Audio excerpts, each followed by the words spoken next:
E aí, turma, sejam todos muito bem-vindos a mais um Espiritualmente Podcast, o podcast mais espiritual da internet. Antes eu quero que você venha aqui embaixo, clica aqui no botão inscrever-se e vem aqui embaixo também no sininho que você vai encontrar. Clica nele, pronto, ali você vai ser notificado para toda a estreia de todo o início de todos os podcasts que nós temos aqui, que são lançados todas as quintas-feiras às 20 horas, então já adiciona o sininho e deixa o seu like aqui para que você possa também contribuir com o nosso trabalho e levar o nosso trabalho a crescer cada vez mais. Ô Saião, o João Batista, ele veio com essa pregação mais confrontadora, né? E Jesus, ele vem posteriormente com as boas novas, com a mensagem mais direcionada, mais de amor. Também tinha confronto, mas já era um pouco mais amorosa, né? E hoje, qual é a mensagem que Deus quer que a gente leve às pessoas? Então, aí é que está o segredo da coisa. O confronto não é desamor. E o amor não significa isso. Amor tem a ver quando você de fato quer o bem da pessoa. Porque a pergunta que a gente faz, qual é a motivação que eu tenho na minha relação com a outra pessoa? Presta atenção nisso quando você pensa num filho seu, ou na sua mãe, ou no seu pai. Então, quando você chega junto numa pessoa dessa, você faz, por exemplo, se tem alguém, meu filho está distraído na rua, e o carro vem para cima dele, e eu tiro, eu não chego para lá, ô filho querido, olha, não fique aí, o carro pode. Eu dou um grito, eu jogo ele no chão, você é doido, como é que você fez um negócio desse? Isso é amor. Então, essa é a questão. Quando você tem liberdade com uma pessoa, você não pode, na boa, chegar junto e falar, pai, não faz isso não, você deixa de ser maluco, cara. Como assim você foi pegar esse empréstimo, esse cara vai estar te cobrando tanto de juros? Não pode fazer isso. Ó, eu vou te dar uns tapas se fizer isso de novo. Isso é uma atitude, né, que você tem. Quando você tem cheio de milindres com uma pessoa, é que o relacionamento não é normal. É horrível. É diferente. Então, assim, a gente aprendeu a fazer uma separação entre o que a gente chama de lei e graça. Mas não é assim. Quer ver que coisa interessante? Deus faz aliança com Israel. O que Deus faz para libertar o povo de Israel? Tira o povo de Israel do Egito. Israel fez o quê? Nada. Só chorou. E pediu. Então Israel foi libertado de graça. Quando Israel é libertado de graça, eles dizem, o Senhor será o nosso Deus. Aí Deus, então vocês querem uma parceria comigo? Vocês querem fazer o nosso relacionamento de amizade? Então eu vou estar no meio de vocês. Como eu vou estar no meio de vocês, e a sociedade é muito desigual, vocês vão ter que aprender a viver junto de mim. Aí tem o tabernáculo, tem toda aquela coisa bonita, a teologia do Lego, né, que se constrói ali. É verdade. E aí o que é aquilo tudo? Aquilo tudo é um sinal da graça de Deus. Eu vou ensinar por meio das minhas instruções, das minhas leis, como vocês podem se aproximar de mim para ter comunhão comigo. Até os sacrifícios estavam cheios de graça. Mas aquilo era incipiente e imperfeito. E isso só amadurece plenamente com a vinda de Jesus. Jesus é o indivíduo que derruba as mesas do povo, que está fazendo bobagem e lucro desonesto dentro do templo. E Jesus é o que diz, venham a mim os que estão cansados e oprimidos. Essas coisas não são. Eu posso ser calmo, tranquilo, frio com uma pessoa, agindo com a maior crueldade possível, com toda a educação e respeito do mundo. E eu posso dar uma dura na pessoa com o maior amor. Então, a mensagem, ela sempre tem que ter os dois elementos. Ela precisa ter pimenta e ela precisa de ter mel. O que ela não pode ser é arroz sem sal. Ela tem que ter consistência. Então, 1 Coríntios 16, 14, todos os seus atos, tudo que vocês fazem precisa ser feito com amor. E amor é querer o bem do próximo. E às vezes, querer bem é uma puxada de orelha. É dar uma entrada forte, né? Um sacode. Então, isso é muito positivo. Agora, a gente tem que ter a sensibilidade de Deus como, quando e até que ponto fazer isso, né? Com a pessoa. Que às vezes, se você pega por uma pessoa que está muito ruim, e está no momento negativo, ele está no momento caverna de Elias, né? Você dá uma paulada no indivíduo, aí ele acaba de afundar. Entendeu? E às vezes você vê um cara que tá no buraco fazendo bobagem, você passa a mão na cabeça dele, aí que ele se arrebenta de vez. Então, nesse sentido, a gente precisa da direção do Espírito e de uma sensibilidade para lidar com as pessoas. Depois que eu saí do pentecostalismo, né, e eu vi os problemas das músicas, né, eu lembro de uma música que falava assim, né, quem te viu passar na prova e não te ajudou, quando vê você na bênção vai se arrepender, né, vai lá, pega quem falou da minha vida, né, avisa que eu tô de pé.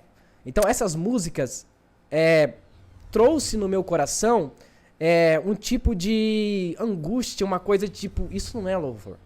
E eu comecei a fazer esses vídeos também. É pro ego, né? Você vai, tipo... Você vai ver.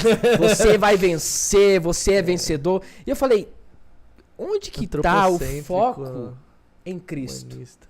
Cadê as canções bíblicas? E eu comecei a aprofundar, inclusive eu fiz um curso na Pinheiros, Presbiteriana de Pinheiros, sobre liturgia no Antigo Testamento, muito bom. E ali eu aprendi algumas coisas também, e isso abriu mais e mais a minha mente sobre essa questão de música gospel. Com o tempo eu falei, rapaz, eu percebi, eu falando já, né, abrindo parênteses, né, eu percebi que eu não cantava música bíblica não, era só música antropocêntrica. Então quer dizer que eu nunca louvei a Deus? Aí eu fiquei pensando isso no meu coração. E eu comecei a estudar mais sobre música gospel e a história da música secular, a música tradicional e a música gospel. Cara, o início da música gospel é muito lindo. Foi uma moça negra, uma senhora negra que começou, inclusive ela inventou, se eu não me engano, o ritmo... Eu acho que foi o rock. O rock é alguma coisa que ela inventou, o ritmo. Ela que inventou... Não, foi o... Gente, deixa eu lembrar o nome do ritmo que... Foi uma senhora e um senhor. Foi o blues. Blues. Começou no gospel. A tiazinha... É só a gente olhar o blues nos Estados Unidos. As músicas são em ritmo de blues. Isso. E são lindas. As igrejas batistas até hoje tocam nesse ritmo. Porque começou suas origens exatamente no gospel. Cara, é muito linda a história. Eles contando sobre as narrativas bíblicas e mostrando como que a Bíblia tinha um efeito na vida contemporânea e eles traziam aquilo que era bíblico para a vida deles no dia atual. Naqueles dias que eles viviam. Cara, e ficava uma sintonia, uma coisa tão bonita. Hoje em dia é o contrário. As pessoas pegam aquilo que é bíblico e trazem para a vida delas para erguer elas e não erguer Cristo. Então as músicas hoje em dia você é raridade. Você é um ouro mais puro. Gente, você é o espelho. Gente, se vocês olharem a história, como que era feito o ouro na cidade de Ofir, gente, não tem nada a ver com pureza. Não tem nada a ver com isso aí que a gente tá cantando. Tipo, o cara pegou uma parte isolada e jogou no louvor. Antes de cantar uma canção, pelo amor de Deus, queridos, e o da Jamília? Analisem. Campeão. Vencedor. Ele fala que Deus dá asas, né? Alguma coisa Deus assim. Deus dá asas, gente. faz teu voo. Aí pega a parte de Isaías, né? Voarão como águias, tal. Correrão e não se cansarão, né? Até os jovens se cansam. Então, temos que ter cuidado. E eu fiquei incomodado com isso, Douglas. E o que você fez a partir de então? Eu comecei a ouvir as canções e ser crítico. Eu comecei a abrir a Bíblia pra verificar se aquelas composições são bíblicas. Vai acabar com uma playlist de uma galera aí agora. Nossa! Aí eu falei... Jogar CD fora. E eu toco violão. Então, eu tenho uma mania de ir lá no Cifras Club. Caramba, cara, por que você não trouxe violão aqui pra tocar pra gente uma música? Não, eu vou tocar umas heresias aqui. Aí eu tenho mania de ir no Cifras Club, pegar 100 mais tocadas, né? Cara, 10 ali era bíblica. Misericórdia. 10 era bíblica. Aí eu falei, eu vou ver, né? Aí eu comecei a analisar. Cara, eu peguei a Bíblia e falei, rapaz... Aí pegamos ali em Barros, remove a minha pedra. Eu falei, começa a falar de Lázaro, aí volta pro Antigo Testamento. Primeiro não é ele que remove, é a gente. É, então. Sabe? E eu comecei a ser crítico. Aí eu comecei a conhecer outros cantores que as pessoas praticamente não conheciam. Assim, do meu meio, pentecostal na época, né? Ademar de Campos, Projeto Sola. Quem mais, Fia?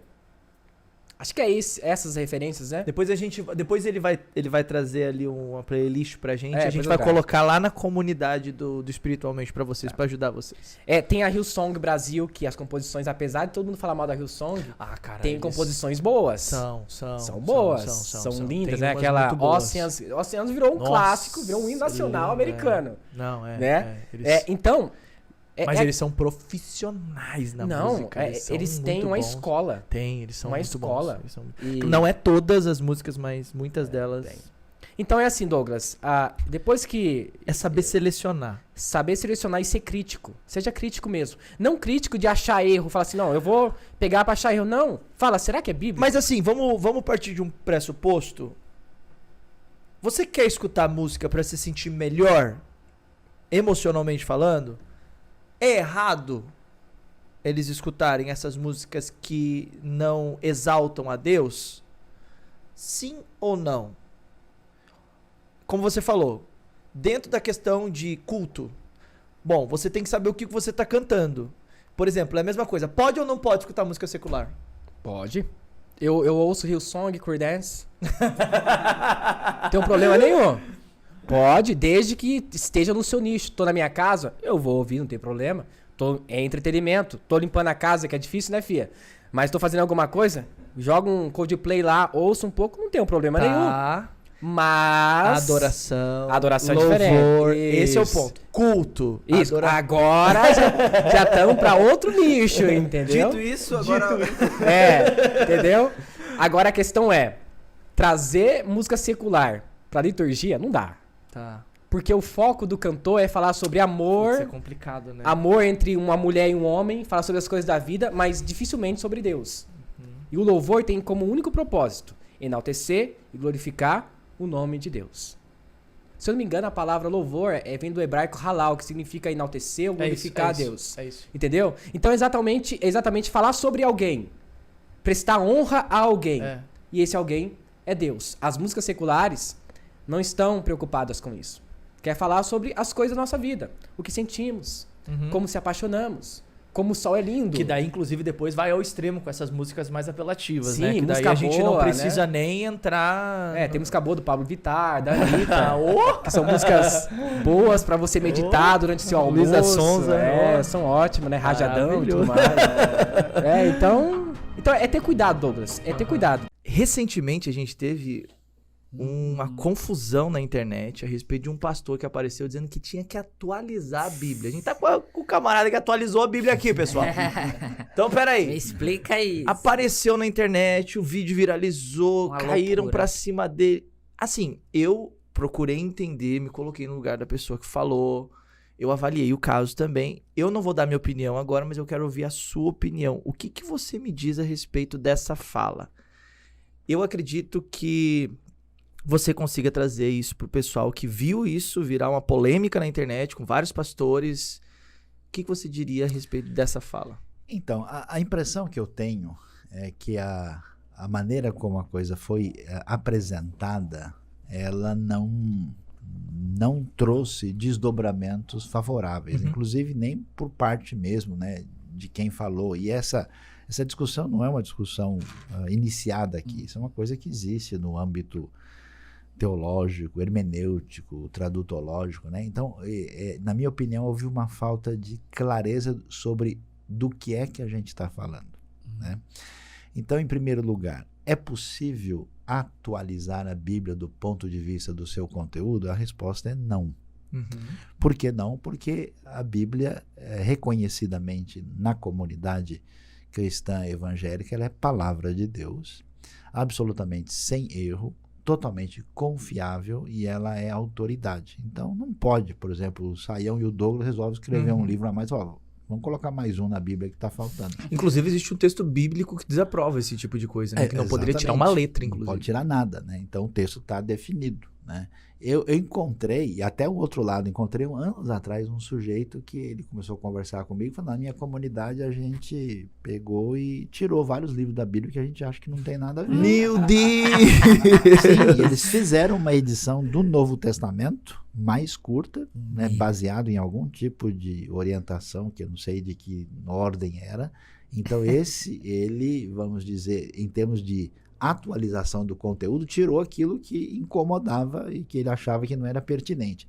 Então, esses procedimentos, para quem entende o que significa sola escritura, que significa autoridade do texto bíblico, isso não faz sentido e não é algo negociável. Agora, se a pessoa não acredita, se ele tem outro pressuposto, aí é uma outra questão.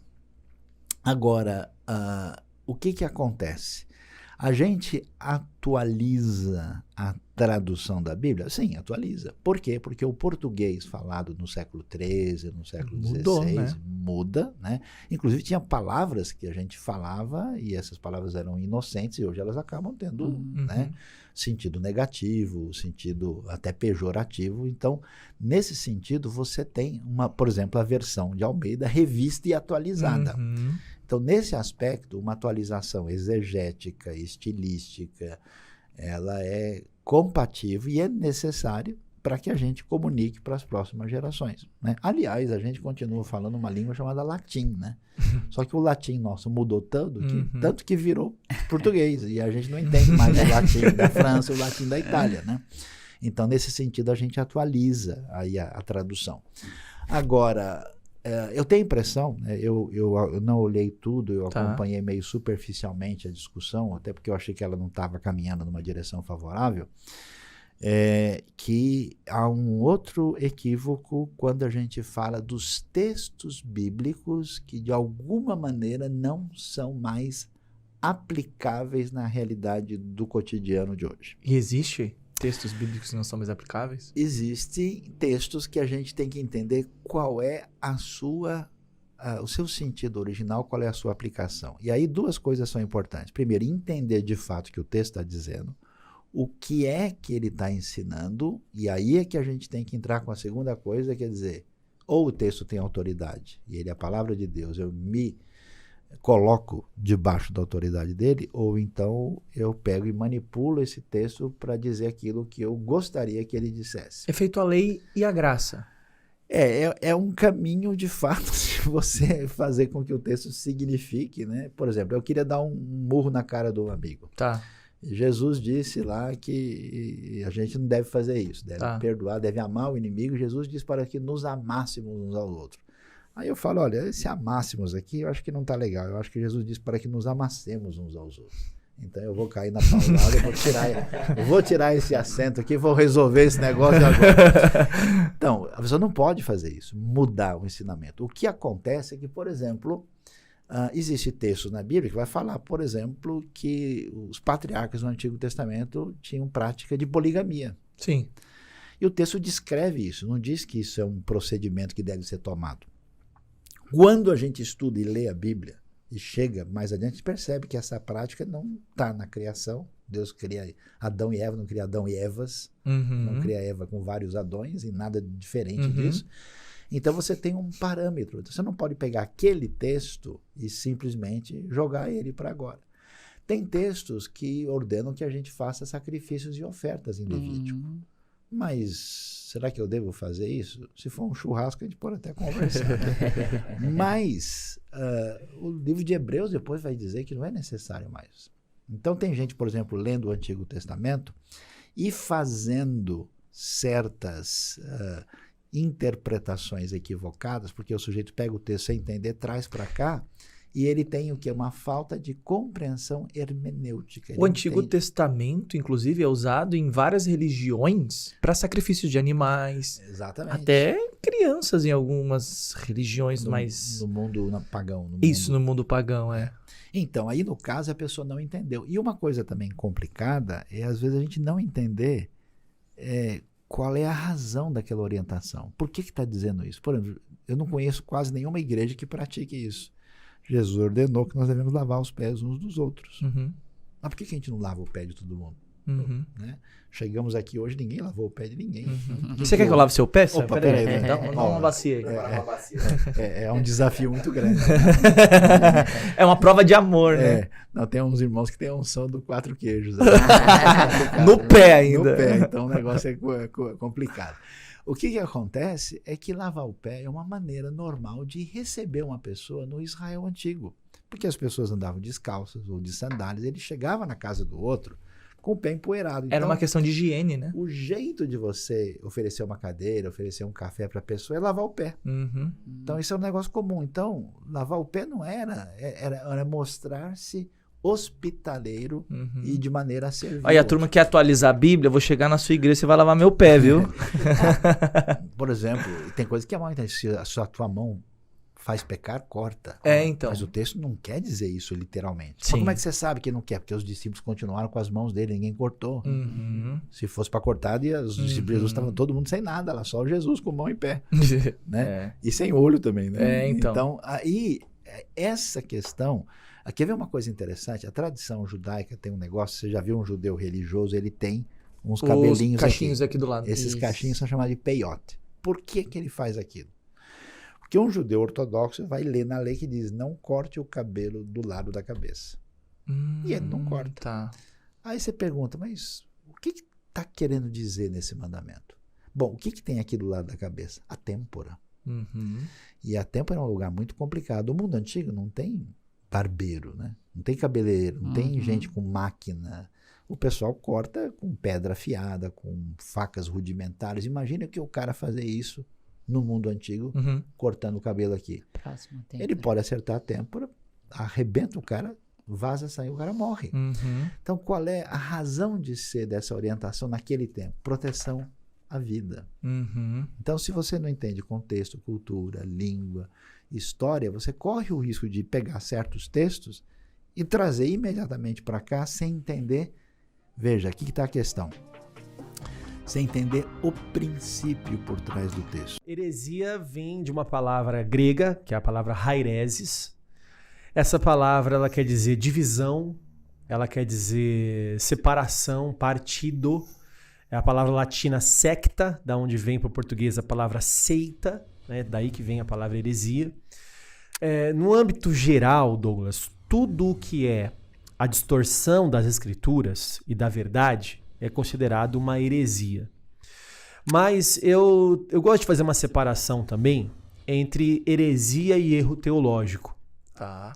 Porque heresia, existem heresias de perdição, as escrituras mostram isso, heresias de perdição, são heresias que mexem no essencial de uma pessoa, na espinha dorsal do cristianismo. Essa pessoa ela vai tocar em pontos tão principais, tão essenciais, que vai acarretar, inclusive, na condenação dessa pessoa. Que seria, no caso, uma coisa intencional. Intencional e, por exemplo, a pessoa acredita alguns pilares que podem causar uma heresia. Okay. Mexer com a salvação, as escrituras e a pessoa de Jesus Cristo, por exemplo. Então vamos dar um exemplo daquele que mexe com Jesus. Então Jesus não é Deus para aquela pessoa. Se ele não é Deus, ele não está confessando Jesus como Deus. Mateus 10:32 diz que se nós não negarmos ele aqui, ele vai nos negar lá também. Então é uma heresia que não vai mexer num ponto secundário. É algo que vai mexer com a salvação da pessoa. A pessoa que não crê que Jesus é o Senhor, ela não tem a salvação. É o que diz a palavra. Jesus, eu sou o caminho, a verdade e a vida. Ninguém vem ao Pai senão por mim. Portanto, quando uma pessoa mexe em Jesus, dizendo que é um Deus menor, que ele não é Deus, essa pessoa está numa heresia de perdição. Agora, o que é um erro teológico? Por exemplo, perguntas, né? Adão tinha umbigo? Não dá para saber se Adão tinha umbigo. Eu acho que não, outros acham que tinha. Por exemplo, o galo cantou, Pedro negou Jesus 3 vezes, depois o galo cantou, né? Eu não acho hoje mais que é um galo. Eu acho que é o toque de uma trombeta, né? Então, mas há pessoas que acham que é um galo. Se o Douglas acha que é um galo e eu acho que é um toque de uma trombeta, isso não vai mudar em nada a nossa fé. Lá no céu a gente descobre o que foi, se é que vai nos interessar saber disso quando chegarmos lá. Isso não vai causar, porque você acha que é um galo e eu acho que é uma trombeta, isso você vai para o céu, eu vou para o inferno ou vice-versa. Então não é uma heresia de perdição, é uma heresia. Alguém está errado, ou eu ou você. Mas isso não vai causar a perdição da pessoa. Mas quando a pessoa mexe nas escrituras, não acrescentar, não retirar nada, é o que está no texto. Quando a gente fala de salvação, né, o Senhor não divide a glória dele com ninguém. Então alguém vai dizer assim, não, para você ser salvo, além de você ter Jesus, tem que estar aqui nessa organização. Se não estiver aqui nessa organização, você não vai ser salvo. Está dividindo o mérito da salvação com o Senhor.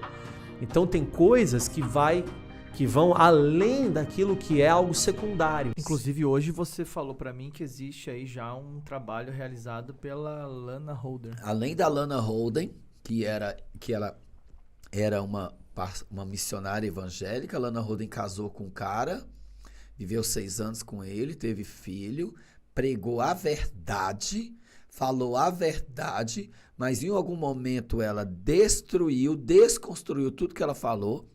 Ela criou uma graça sobre a graça, quer dizer, uma graça maior do que a de Jesus, a dela, maior para ela, melhor para ela, bom para ela, que pode fazer tudo que tem vontade e ainda ficar rica na frente do altar, ainda ficar ganhando dinheiro, ainda ficar milionária na frente de um altar, porque é isso que pastores fazem, a maioria, que não prega a verdade, que não vive a verdade de Deus. Existe pastores ricos, milionários que pregam a verdade de Deus? Existe também. Porém, eles fazem a verdadeira obra. E pagam preço. E pagam muito preço para estar assim. Pagam preço. Ela está pagando preço para levar a gente para o inferno. Ela está pagando preço para levar pessoas para o inferno. Porque qual é o Deus que Lana Holden serve? Que eu deixei de ser travesti e ela voltou ao vômito. E ela voltou ao despojo. 2 Pedro 2, 19 e 20. Igual o pastor César Cavalcante falou para ela, você está sinceramente enganada. A mulher está desconstruindo a Bíblia todinha e criou as igrejas Cidade de Refúgio, que eram 5 cidades na Bíblia, que Deus mandou Moisés e Josué separar para aqueles filhos dos filhos, dos filhos dos filhos, dos assassinos, dos homicidas, dos suicidas, ficarem escondidinhos lá esperando a ordem de Deus. E você acha que... Além dela, existem outras igrejas contemporâneas também. Que estão atraindo, falando que Deus é amor. Porque o amor é isso aí que a gente vai entrar. Eles estão pregando que Jesus te ama. Então, se Jesus me ama, eu não preciso parar de pecar. Isso. Porque eu mesmo sabendo que a Radassa pode ser uma pecadora, eu não vou jogar minha filha no inferno. Ah, sua filha matou. Não, minha filha matou, mas ela não vai ser presa. Ah, sua filha está com outra mulher. Não, mas minha filha está com mulher, não tem nada não. Deus é amor. E meus vídeos começaram a partir de uma indignação. Eu comecei a ver alguns influenciadores que na época não era chamado de influenciadores, era apenas de youtubers. Tá. Que eles estavam com o hábito de usar a Bíblia em forma de piada. Os comediantes. Os comediantes gospel. Tá. Eu fiquei incomodado com aquilo, eu fiz um vídeo. Pode citar nomes aqui? Pode. Eu lembro de um... Jacinto Manto. Isso! Pronto. Quando ele começou... A gente cita pra você. Eu te conheço, amigo, a gente já... né? Tá tudo certo. Tudo bem. Eu não tenho nada contra a pessoa dele, inclusive eu nem faço mais vídeos sobre ele, porque eu não perco mais tempo falando sobre esse assunto. Mas no começo, eu fiz um vídeo só, contra as ideias dele. Tá. Porque ele usava o culto, né, o púlpito, não como espaço de pregação para um modo evangelístico, de levar a palavra de Deus. Ele levava de uma forma humorada, né, com um humor um pouco diferente. E eu, Caio particularmente, eu não gosto disso. Isso me incomodou. E eu fiz um vídeo refutando as ideias dele e também o procedimento dele fazer aquele tipo de peça ou tipo de apresentação nos cultos, que eu achava que não estava de acordo com a palavra de Deus. E no começo, eu gostava de um pregador, e eu ainda gosto, um pregador batista, que ele é conhecido como príncipe dos pregadores, Charles Haddon Spurgeon. E ele tinha uma frase que é muito interessante, que ele falava sobre o entretenimento. Que nos últimos tempos, o entretenimento iria dominar as igrejas evangélicas. E quando eu peguei essa passagem, essa frase, na verdade, de Spurgeon, de um livro dele, e eu peguei aquilo que esse cara estava fazendo, eu falei, nossa, tá se cumprindo. Eu preciso fazer um vídeo sobre isso. E eu comecei a fazer. Quando eu fiz esse vídeo, em 2 semanas, esse vídeo chegou a 230 mil visualizações. Qual vídeo? Sobre o Jacinto Manto. Tá. Contra essa ideia de entretenimento nas igrejas. Tá. E era uma coisa novidade, porque ninguém tava Ninguém falando... falava disso, né? Todo mundo tava aceitando. Eu falei, gente, não aceita isso não. Tudo bem, se ele tem um momento lá que não é o culto, é um momento pra diversão, eu não acho errado. Mas o culto, a liturgia, o culto público... Porque começou a levar ele pra dentro das igrejas, foi isso? Foi. Então, ele começou na internet, né, com as suas paródias, e as pessoas começaram a chamar ele pra ir pro culto, né, ministrar tal, e usar o humor. E eu não acho isso certo. A Bíblia não é humor. Tá. Tudo bem, dá pra acrescentar humor durante a pregação, mas não humor completamente durante a liturgia do culto inteiro. E eu comecei a ver que as pessoas estavam chamando ele e tal, e isso me incomodou. Eu falei, gente, cuidado. Quer chamar o cara? Chama o cara, mas tem um momento específico, um culto diferente, culto para crianças, por exemplo, tudo bem, né? Mas um culto público não é adequado. Aí eu comecei a falar sobre isso. E depois, com o tempo, eu falei, nossa, o pessoal tá gostando sobre esse assunto. E eu comecei a pegar assuntos que tinham o mesmo parâmetro. Por exemplo... Tem outros que fazem a mesma coisa? Hoje, É. eu tô meio por fora. Tá.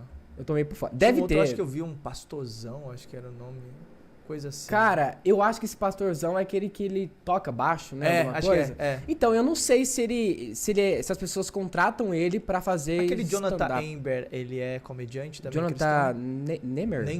Nemer. Ele é comediante cristão, mas ele é na dele. Ah, legal. Ele é assim, ele vai lá no teatro, faz stand-up gospel dele, tá no local dele. Tá. Ele não confunde as coisas. Ah, legal. O seu Esse é o problema é o culto. É, o culto preservar público. o culto. O culto o público. altar, o culto. É, porque o culto público, se a gente vê no Antigo Testamento, o culto era algo importante. Não havia ainda essa nomenclatura de culto. Tá. Era uma coisa sacerdotal. Então era tendas. Sim. Era muito sagrado.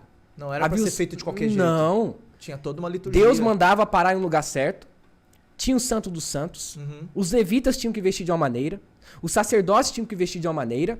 O animal tinha que ser assim assado. É. Era tudo coordenado. Tinha todo um processo. Tudo um processo. Uhum. No Novo Testamento, não mudou. A única coisa é que alguns símbolos mudaram. Uhum. A aliança, que era a circuncisão, mudou. Uhum. Os animais sacrificados não precisava mais, porque o Cordeiro Santo, Cristo, já foi sacrificado. Uhum. O sacerdote, que antigamente era o homem, no Novo Testamento também era o homem, mas era um homem e também Deus, que é o próprio Cristo. Mas a liturgia, a questão de ter temor a Deus, de ter um parâmetro, não mudou. Parece que na nova atualidade em que vivemos, perdemos o temor a Deus. Que podemos fazer o culto de qualquer maneira, podemos nos vestir de qualquer maneira para ir para o culto, podemos cantar as músicas que a gente quer, podemos pregar aquilo que nós queremos, vou abrir a Bíblia aqui, Deus vai me dar. Então, tá uma bagunça. Uhum. Então, quando eu comecei a fazer esses vídeos, eu falei, gente... Foi daí que partiu a Foi aí. indignação. Porque tava uma bagunça. Comediante gospel no púlpito. Começando a ter dança profética no culto. Sabe, gente? Virou uma bagunça. Eu falei, eu preciso falar sobre Como isso. que é esse negócio de dança profética? Dança profética começou, na verdade, começou nos Estados Unidos, naquele avivamento que teve na igreja de Toronto, que na verdade foi ali que começou as línguas estranhas. Essas línguas repeplé, blá, blá, blá. Foi na igreja de Toronto. Aí, um ministério conhecido como Diante do Trono, eu chamo Distante do Trono. Como é que é? Distante do Trono, da Ana Paula, resolveu ir lá fora trazer algumas atividades e alguns tipos de dogmas das igrejas americanas. E eles trouxeram essa dança profética aqui pro Brasil. Inclusive a Lagoinha foi uma das primeiras igrejas a começar a ter essas danças proféticas, né? Cantando e jogando lenço pra lá, lenço pra cá, dizendo que tá profetizando enquanto tá dançando. Então a dança profética... Eu achava que aquilo era só uma coreografia. Não, aquilo ali, existe ministério de dança profética. Olha. Existe escola que ensina como você dançar na igreja. Gente, Eu não gosto de confundir. Será que o Davi, ele participou dessa escola quando ele tava Davi? dançando lá na arca e a Mical ficou chateada? Ah, deve ser, rodando lá, né? Aquele lençol, igual diz lá em Provérbios, né? Os lençóis finos do Egito, né? Dançando. E assim, gente, falando nisso já, Douglas, o bom do podcast é que a gente fala um assunto já entre outro. No meu conceito bíblico reformado, que eu entendo da Bíblia, assim, o que eu conheço, eu não conheço muito, mas conheço pouco, mas o que eu entendo de ministério, dança profética e louvor não é ministérios. Não é um ministério cada um. Porque a Bíblia não ensina que é um ministério. O ministério é o quê? Dona pregação é um ministério. Pregar. É o que tá na Bíblia, né? É o que está na Bíblia. Quais são os ministérios que Deus dá para a igreja? Os dons. Os dons do Espírito. Profecia, nós temos pregação. Mas dança profética não é um ministério ensinado pela Bíblia. Na verdade, não existia naquela época essa questão de dança profética. Você não vê Paulo indo lá nos teatros romanos, fala, nossa, que legal, Paulo fazendo bora colocar em Coríntios aqui, falando que agora existe dança profética, porque os romanos também dançam. Você não vê isso. Mas isso é uma adaptação, por quê? Porque a igreja, com o tempo, se tornou muito chata. Trazer entretenimento para a igreja atrai pessoas. Esse sistema dogmático, pragmático de atrair as pessoas, hoje em dia faz sucesso. Tocar 3 louvores, uma pregação de 1 hora, não tá mais legal. Vamos fazer uma coisa diferente. Vamos escurecer a igreja, abaixar as luzes. Vamos colocar um play center do lado. Vamos colocar um McDonald's dentro da igreja. Cara, eu tava vendo as estruturas das igrejas americanas. Nossa! Um shopping center. A igreja, a gente assistiu um documentário, inclusive eu recomendo, é um documentário da igreja Hillsong. Ai, caramba! É um exposed da igreja Hillsong. Assim, gente, guarda o coração, você precisa ser convertido há bastante tempo, precisa ter uma estrutura espiritual equilibrada pra assistir esse negócio, porque o negócio é tenso. É realmente jogar tudo no ventilador. Douglas e Igor. Nós estávamos assistindo, eu falo nós porque era eu e minha esposa, nosso confortável sofá. E ali, a igreja deles fica no centro. É do centro lá de Nova York, se eu não me engano? Né? Não, tem um na Austrália e tem um em Nova York também. Tem as duas. Na Austrália é a maior. É a maior. matriz, né? É a matriz. Principal. Inclusive, Que é a do perto Bob. do... É bem assim, é bem na costa, né? Isso, costa linda, bem linda. linda. E pra entrar na igreja, o corredor de filas estava assim ao redor do quarteirão. E chegou um momento que o segurança falou assim, não dá mais. Não cabe mais gente. E quem que estava ali? As pessoas que estavam ali? Jogadores de basquete. Jogadores de futebol. Mas é por isso, né? É exatamente por isso Entendeu? que tá tão cheia. Então, mas a pergunta é, o Douglas, não é muito estranho igrejas muito cheias? Tem 2 lados. Primeiro, as pessoas estão indo ali por qual motivo? Por Cristo ou por entretenimento? Pelos famosos, pelo entretenimento. Eles não estão lá por Deus, de fato. Mas sabe o que eu achei interessante, Douglas, nessa reportagem? Que as pessoas que estavam entrando ali toda semana eram pessoas diferentes. Isso. Isso quer dizer o quê? Não são as mesmas. Então, porque se fossem as mesmas... Então, porque se fossem as mesmas, elas estavam ali por Cristo. Mas como são pessoas diferentes toda semana, então é entretenimento. Esse é o nosso perigo. De cair nesse problema, o entretenimento. A igreja nunca foi entretenimento, Douglas. A igreja, desde as suas raízes, sempre foi perseguição, morte. E vai acabar assim, né? E vai acabar assim. Vai acabar assim. Como que isso pode ser algo que os pais possam estar preparados para lidar, né? Por exemplo, a gente também já tem aí anos de ministério e a gente vê cada vez mais um despreparo, né, dessas jovens e jovens adolescentes para essa questão de relacionamento. E a gente vê que isso, obviamente, vem muitas vezes dos avós, dos pais, que também são frustrados nos relacionamentos. Só que como que para isso? Como que a gente pode, de forma prática, trazer um ensinamento para essas crianças, para esses pais, para que isso não se torne uma realidade nas nossas casas? Porque às vezes a gente vai concordando com isso, né? Então, vai naturalizando, né? Porque na internet tá acontecendo isso. Tipo, o meu marido é igual ao seu, assim. Ele é a parte sábia do relacionamento, a parte mais chique, assim. Eu já quebro o pau. Eu não tenho conversa. Eu desfaço qualquer amizade ou me afasto de qualquer familiar que, porventura, esteja semeando qualquer coisa desse tipo na mente da minha filha. Eu ia falar desse contraponto. O Edu Borges fala sobre isso. Você tem que deixar bem claro para tua família, para tua rede de relacionamentos, quais são os seus princípios. Eu já deixei isso bem claro. Tanto que alguns convites eu nem recebi, nem a gente chama a Kátia, porque isso daí ela não vai. Não vou mesmo. Não vou. Não vou e não vou me sentar e nem sentar minha família nisso. Mas, quando você deixa claro, eu acho que uma boa conversa, um bom bate-papo, a moda antiga resolve tudo. Senta com a avó e com a avó, com a tia e com o tio, fala, olha, esse tipo de fala, nós entendemos diferente, nós respeitamos, mas eu queria que vocês também respeitassem meu entendimento e não perguntassem mais pro meu filho ou pra minha filha se ela tá namorando ou não. Não se preocupe, eu já conversei com ela, com ele sobre isso, já orientei o que é namoro, o que é idade, sabe? Deixa claro o seu posicionamento. Coisas do tipo... Olha, esse tipo de conteúdo, meu filho não assiste, tá bom? Eu vou deixar ele com você aqui, vovó. Você vai cuidar dele, eu agradeço. Se você puder, por favor, não colocar, eu agradeço. Porque se você colocar, ele vai me falar, aí vou ter que conversar com ele, sabe? De uma maneira educada. Não tenha medo de ser chato. Sabe? É isso mesmo. Eu vou lutar até o fim por aquilo que eu acredito, porque depois o dano vem pra minha conta. Se a gente pensar naquele grande dia, Edu, nós vamos estar frente ao nosso Criador e vai ser aberto o nosso livro. E no livro, a palavra de Deus fala que todos os nossos dias foram escritos ali. Existe um rolo com o teu nome espiritual, com o meu nome espiritual e com o teu nome de pai da sua filha. E ele, como ele disse que os filhos são herança que ele dá, se a herança é dele... A gente só recebe uma herança porque é algo que não era nosso, veio de alguém. Então, os filhos não são nossos, são dele. Ele vai perguntar o que você fez com a herança que eu te dei. Porque quando a gente recebe uma herança, geralmente é de alguém que se foi, que partiu.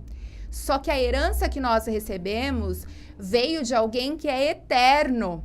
E que vai querer saber, e nós vamos prestar conta. Então, não é o avô, a avó, o influence. É melhor ser chato agora perante os homens do que ficar sem ter resposta perante ao Criador. Então, é engraçado. A minha visão com relação a isso mudou muito, assim. Inclusive, esse projeto que eu lancei, ele fala um pouco, ele traduz um pouco dessa mudança de pensamento. Porque eu tinha na minha cabeça, por um tempo, que a gente poderia desvincular essa ideia, tipo assim, eu sou cristão, mas assim como um médico, eu não necessariamente vou atender apenas os cristãos. Vamos pensar dessa forma. Se eu fosse um advogado e tal.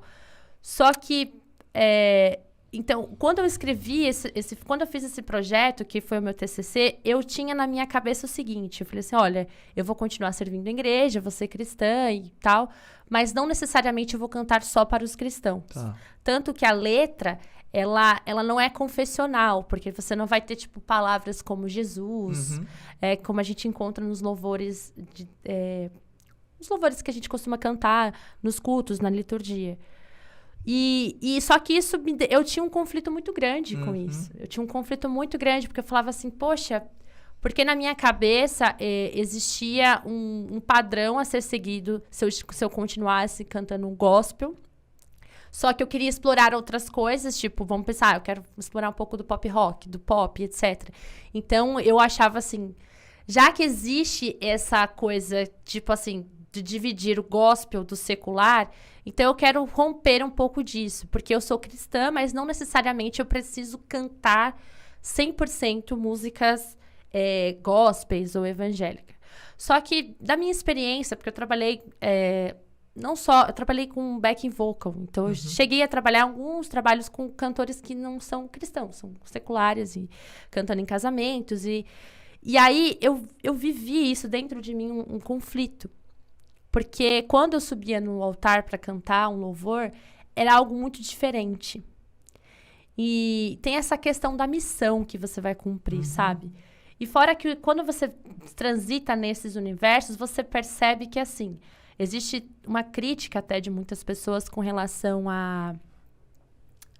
porque a música gospel, ela funciona como... O mercado gospel funciona como qualquer outro mercado. De fato, a questão burocrática, o mercado ele vai funcionar da mesma forma. Só que... E também tem a crítica àquela questão, porque eles são religiosos. Eu não sou, a gente não precisa ser religioso, sabe? Eles querem delimitar essas regrinhas porque são religiosos, a gente é livre. Então, como eu sou livre, eu não preciso ficar preso a essas amarras da religião. Só que você deixa de sair do cercado de proteção do Senhor e você passa a ser escravo do outro lado, porque muita gente pensa que esse lado vai ser mais libertador, vai ser mais livre. Mas não, porque se você for olhar o padrão hoje da cantora pop, ele é um padrão, existe esse padrão.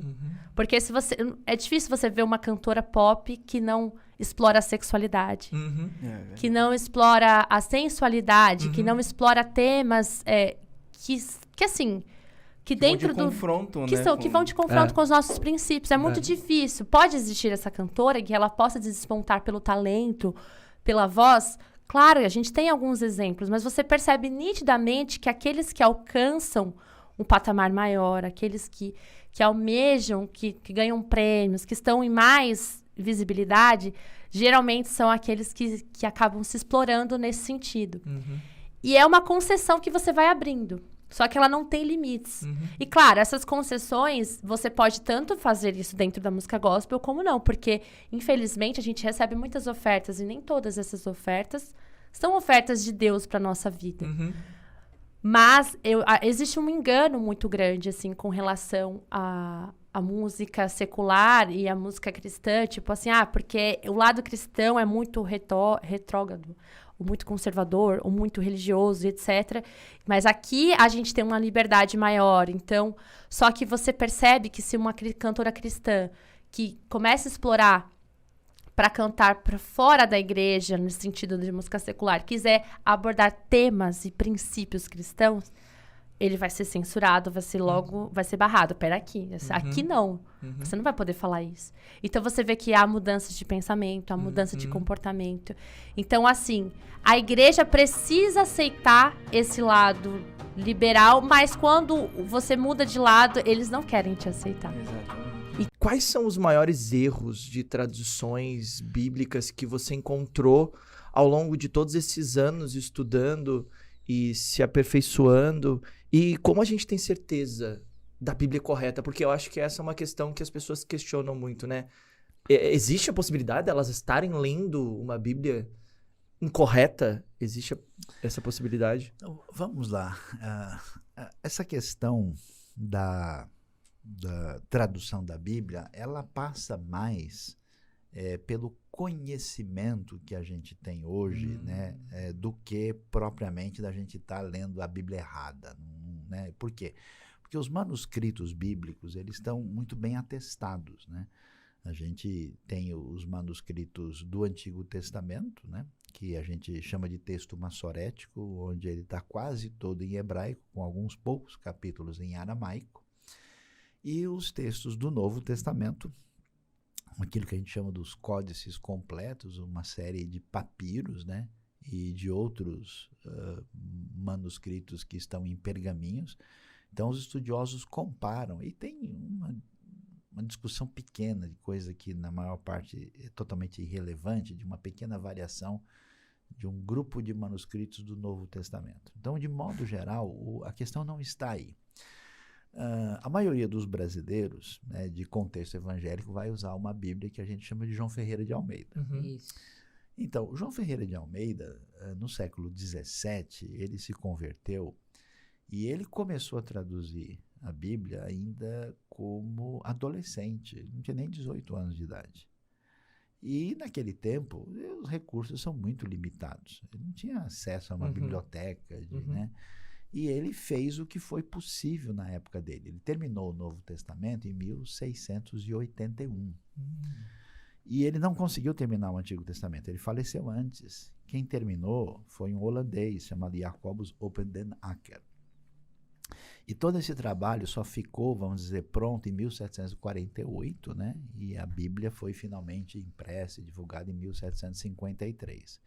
Então, o que acontece? O conhecimento que o pessoal tinha na época sobre a história antiga, até mesmo de detalhes das línguas originais, arqueologia, é muito limitado.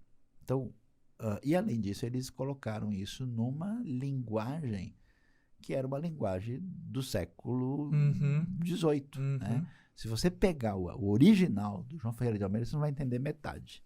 Porque, então, por exemplo, o texto que fala do Pai Nosso, né? Não nos deixes cair em tentação, no original do Almeida está non nos metas em tentação.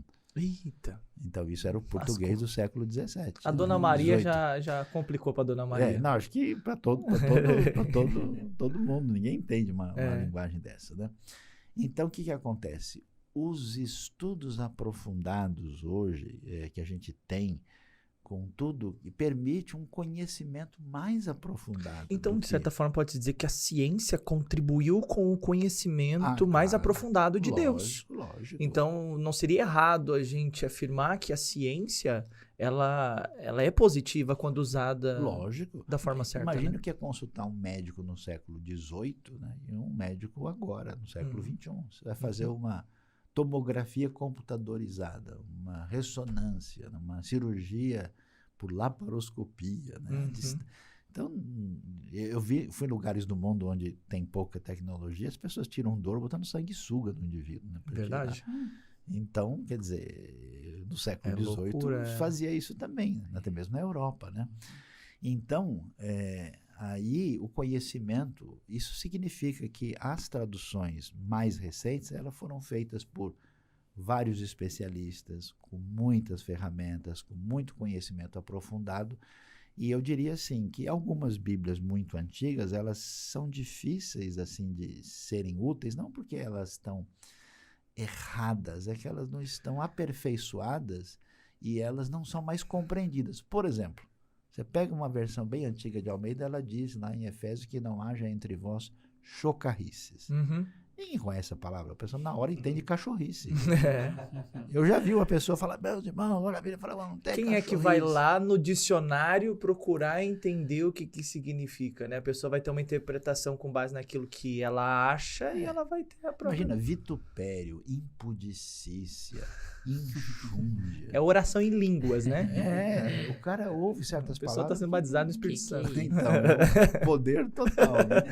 Então, aí não dá, né? Agora, é claro que tem alguns textos, assim, que a tradução, ela não traz o significado em conformidade com o original, porque, às vezes, traduzindo uma palavra literalmente sempre, ela não pega exatamente o sentido que aquilo tem naquele contexto. Então, por exemplo, quando eu falo que Jesus veio da casa de Davi, pensa uma pessoa que nunca ouviu nada de igreja e fala, não, Jesus, quem que é Jesus? Ele está vindo da casa do pai dele? Não, ele veio da casa de Davi, né? Ele estava lá tomando um café com Davi e voltou. Mas casa de Davi não é a casa onde Davi mora, é a dinastia de Davi. Então, essas imperfeições, elas podem aparecer no texto. E aí, o que acontece? Uma tradução que eu poderia dizer assim, exageradamente interpretativa, ela pode ter problemas, né? No sentido em que os tradutores podem conduzir o texto de uma maneira que tem a ver com um jeito dele pensar, né? E aí ele acaba esse complicando. É o ponto, né? E uma tradução que também não faz um trabalho, digamos, linguístico responsável, ela também pode deixar a coisa de um jeito que ninguém que leia vai entender o que. Eu me lembro na versão antiga que dizia, meus irmãos, tem de grande gozo quando cairdes em várias tentações. Imagina um cara novo convertido, né? O sujeito perdeu a linha, foi lá com os amigos no bar, derrubou todas e depois ele fala, puxa, grande gozo quando cairdes em várias tentações. A tradução está errada. Né? A palavra perasmos do grego, ela tem um sentido de tentação, ou de prova, ou de provação, ou de teste. E nesse caso não são tentações. Então, quer dizer, meus irmãos, tenham grande alegria quando passarem por diversas provações, e não quando cair em tentação. E isso, então, traz um sentido equivocado. Tá vendo, gente? Não dá vontade de levar pra casa? Pronto, acabou seus problemas, leva o seu pra casa, mas não dá, gente. Não dá. Então, não a dá. gente aí precisa prestar atenção para fazer o negócio direitinho. Como que você vê, você fez esse vídeo aí do Kleber Lucas e eu não falei sobre isso. Como que você... Então, eles foram num programa do Bial e eu achei interessante a conversa deles com o Bial. Que a ideia principal que eles estavam ali, certamente, era um viés político. A Globo gosta de militar. Sim, gosta de... totalmente. Totalmente. Totalmente. E trouxeram 2 pastores que são de esquerda. Para a Globo é interessante, porque a Globo é de esquerda. Não tô defendendo esquerda ou direita, tá? Mas tô falando que naquele momento o viés era esquerdista. É isso, eles são assim. Eles são assim. Então as pautas... O posicionamento deles. Isso, e as pautas deles é o seguinte. É voltado pra isso. É isso. Homossexualismo, aborto, né? Políticos na igreja e tudo mais. A Globo falou, opa, vamos chamar esses caras aí, que eu acho que o pessoal vai assistir. Por que a Globo traz? Pra trazer polêmica. E eles conseguiram. Aí o cara tava falando lá que perdeu um monte de seguidores, perdeu a agenda e tudo mais, não tá conseguindo mais ter uma vida, assim, artística, né? Mas também é um posicionamento das pessoas de esquerda se vitimizar. É muito estou isso. Estou sendo perseguido, estou sofrendo, alguém me ajuda, isso. O Estado preciso da ajuda do Estado. Douglas, o que você tá falando, cara, é exatamente isso e ainda mais. É meio óbvio quando você vai contra a maré. Douglas, querendo ou não, a igreja, ela tem um aspecto olhando no viés político, não tô falando nas suas origens, olhando no aspecto político hoje. Ela é de direita. Olhando no aspecto... Ela é conservadora. É conservadora. Entendeu? É claro, tem algumas partes da direita que eu não concordo, algumas coisas. Mas olhando os princípios bíblicos, a direita é o que mais aponta para a Bíblia. Então os caras foram para a esquerda. Então, automaticamente, não vai chamar mais para pregar. Não vai chamar mais para cantar. O cara foi cantar em uma igreja inclusiva. Uma igreja que tem várias pessoas lá que são contra os preceitos bíblicos. Como que a gente que tem como a Bíblia como regra e prática de fé, a gente vai em uma igreja inclusiva que fecha e corta o limite de família e vamos apoiar eles? A união entre pessoas do mesmo sexo. Eles defendem o fato de que, a gente tem que ir fazer a diferença no meio dessas pessoas, mas na verdade é essas pessoas que tem que vir até a gente, porque é um interesse que essas pessoas têm por aquilo que a gente carrega, e não nós temos naquilo que elas carregam. Porque o princípio bíblico é chamar a pessoa ao arrependimento. Mas não é isso que eles fazem. Foi o que eu falei no podcast no começo. Eles estão anestesiando essas pessoas ao erro. Por exemplo, Douglas, se tu vai pregar, Caio, eu quero pregar hoje lá em um prostíbulo. Você vai se envolver com prostitutas sexualmente para converter elas? Óbvio que não. Claro que não. Se tu vai em uma igreja inclusiva, tu vai participar dos rituais deles, do culto que eles fazem? Claro que não. De maneira nenhuma. Não é se peregrinar com eles, não é se envolver com eles ao ponto de se inflamar com os pecados deles. É você dizer, se arrependam de seus pecados, porque o reino de Deus está próximo, assim como João Batista fez. Eu vou te dar um exemplo agora mais claro, tá, pra gente fechar esse assunto quanto a esses dois. Jesus Cristo, por exemplo, você vê ele participando dos teatros romanos para converter os romanos? Não. Você vê Paulo participando das liturgias pagãs da antiga Roma para converter as pessoas? Não, pelo contrário. Não, pelo contrário. Quando ele chega lá, ele vê lá uma nomenclatura, ao Deus desconhecido. O que ele fala? Esse Deus tem nome. É o que eu sirvo. É o Deus que eu sirvo. Paulo falou, opa, chega na hora certa. Oportunidade, né? Ele falou assim, nossa, que legal, deixa eu conhecer mais o Deus desconhecido de vocês. Deixa eu conhecer a mitologia grega. Não, ele já falou. Esse Deus que vocês estão aí falando que é desconhecido é o meu Deus, que ressuscitou Jesus Cristo. E é a gente que tem que torná-lo conhecido. É a gente. Por exemplo, Moisés. Moisés se inflamou mesmo com o Egito lá. Aprendeu, cresceu, mas depois ele saiu. Quando ele voltou para pregar contra o faraó. Ele se envolveu novamente com os egípcios? Não. Nenhuma. Ele falou, olha só. O cajado tava na mão Tava dele. lá. Meu Deus tá falando o seguinte, liberta o meu povo para adorar no deserto. Não vou libertar. Tá bom, então. Vou mandar 10 praguinhas pra você. Pronto. Só que ele não se envolveu. E depois nós vemos a narrativa perfeita. Que até depois aponta algumas evidências no deserto que também demonstram uma profecia sobre Jesus Cristo. Então, tudo que acontece na Bíblia, com os profetas, nunca foi para se inflamar com os pecados dos outros, e sim fazer a diferença. Então, esse é o impacto que nós devemos ter, e não fazer como essas pessoas, de se envolver ao ponto de falar, tá tudo certo, tá tudo ok, e não pregar o evangelho.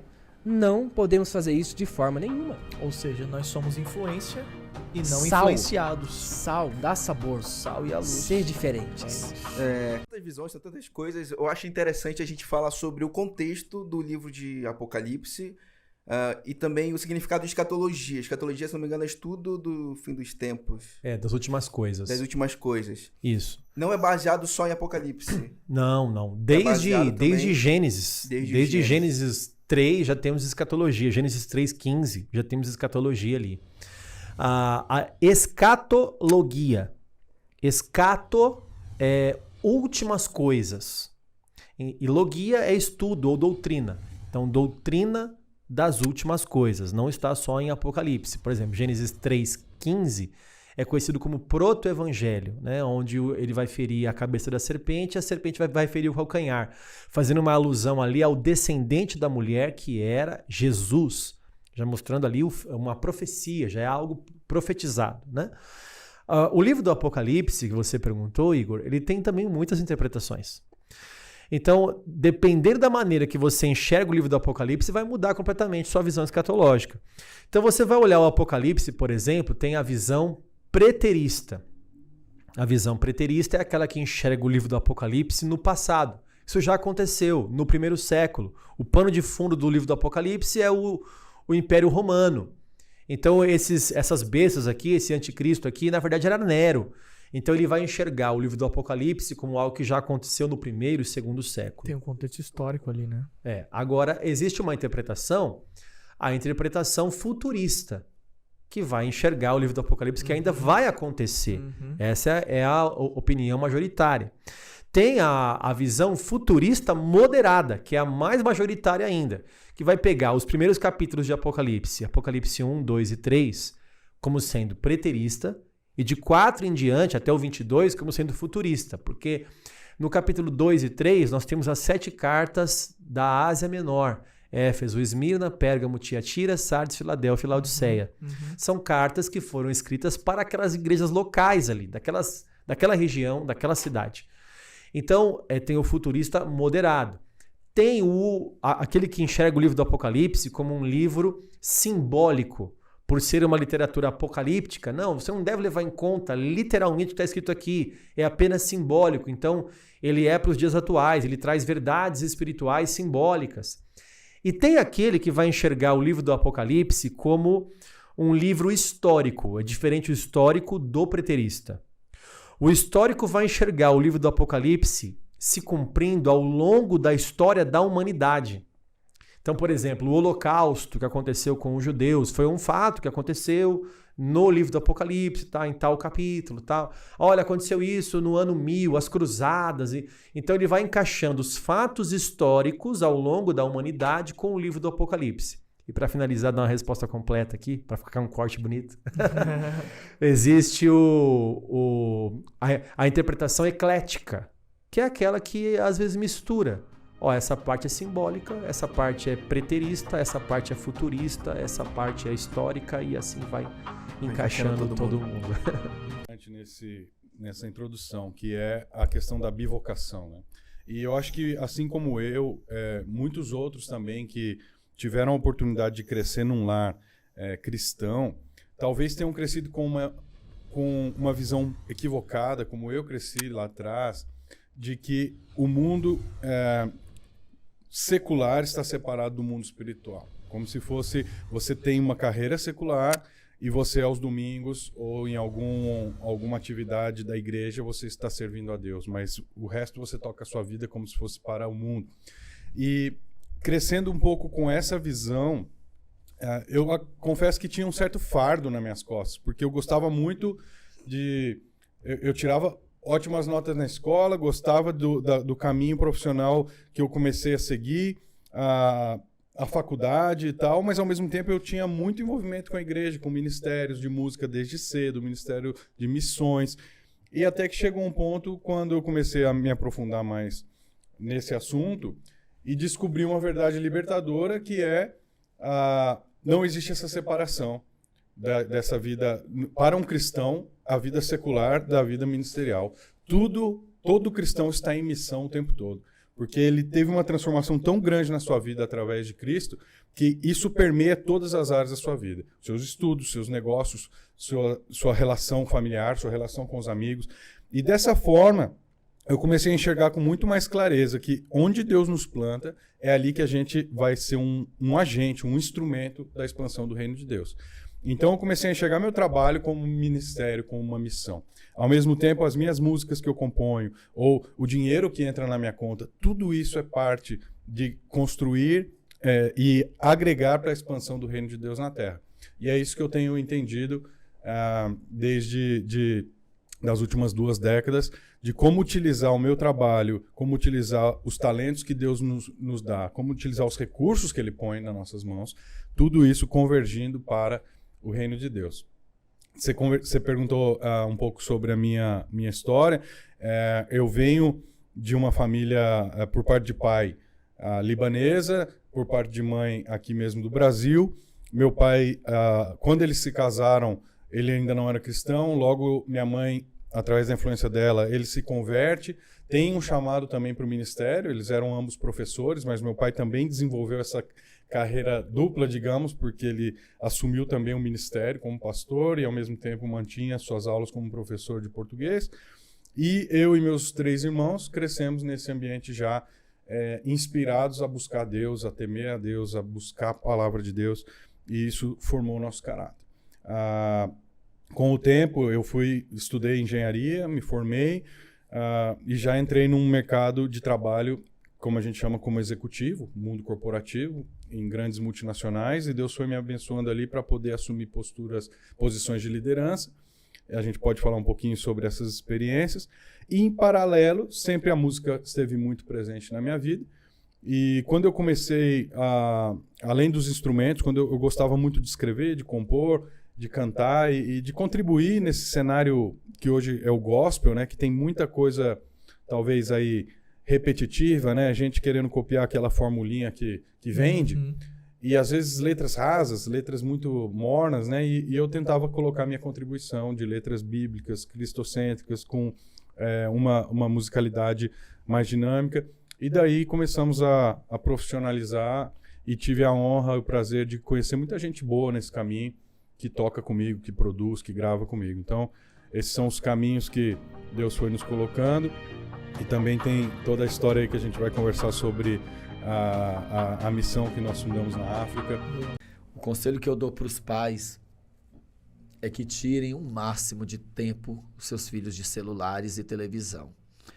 É que se dediquem a colocar eles para estudar e fazer cursos e treinar e brincar ao seu tempo.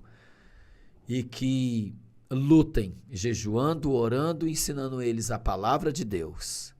Ensinando a palavra de Deus, que ainda que eles cresçam bonito, formoso, e ainda que eles conheçam o pecado, eles não vão se desviar do caminho do Senhor. Amém. Quando a Bíblia fala que seu filho não vai desviar do caminho, não, isso não anula o fato dele conhecer o pecado. Ele pode conhecer. Eu voltei a praticar a pecado, mas eu não consegui sair da presença de Deus. Eu não consegui. E alimenta, tem alguém com ela, né? Alimenta a gente é fortalecido com aquilo que a gente se alimenta mais. Sim. Quem alimenta a carne vai para as coisas da carne, quem alimenta o espírito vai para as coisas de espírito. Sim. Então você tem que já ensinar os seus filhos com as coisas. Se um dia ele desviar, ele não vai ficar. Filho pródigo, dracma perdida será achada. Amém. Filho pródigo vai voltar, ovelha perdida será encontrada. Eu não tive. Minha mãe falou, não quero saber. Ninguém mandou ele ir pra essa vida. Minha mãe na ignorância, na loucura, não quero saber. Ninguém mandou ele ir pra essa vida, ninguém mandou ele se drogar. Eu não mandei. Ela entrou em desespero, porque ela não conseguia fazer nada. Ela não teve atitude, nem amor suficiente, para falar a verdade. De pegar, entrar no ônibus e me buscar na Cracolândia. Eu liguei para Regina, que é minha tia, irmã dela, irmã em Cristo e irmã de criação. E ela falou com Alzi, o marido dela. Alzi, ele é coronel aposentado. Alzi, eu tenho dinheiro. Ela estava grávida do filho dela mais novo, que hoje tem 16 anos, o Rayan. Eu não vou porque eu tô grávida. Você vai.